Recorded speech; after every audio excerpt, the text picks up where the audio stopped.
તો આ છે અનાનસનું ઝાડ. તમે જોયું છે કે નહીં જોયું તો કમેન્ટ કરી દેજો. મેં તો આજે પહેલી વાર જોયું. મને લાગતું તો આ જમીનમાં થતું હશે. કિલોનું બી થાય. 1.5 કિલોનું બી થાય. ફળ આપી લઈ જાય કાપે એટલે પછી સાઈડે નીકળે ને બીજું. આ કાપી લે એટલે બીજું નીકળે એમ.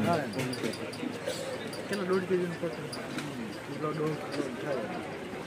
અને કંઈ ગ્રીન હાઉસ ટાઈપ કરવું પડે કે પછી નોર્મલ આપણે એન્વાયરમેન્ટમાં કહીએ પછી કિંમત શું છે કે કિંમત જોઈએ ખબર નથી. એટલે પછી અહીંયા વેચવા માટે નથી એમ. માટે નથી બરાબર.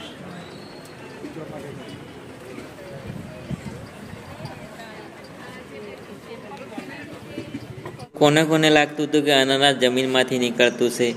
મને પણ લાગતું હતું કે અનાનસ જમીનમાંથી નીકળતું છે. જો તમારા મિત્રોને નહીં ખબર હોય તો શેર કરી દેજો વિડીયો. અનાનસ ઉપર લાગે છે.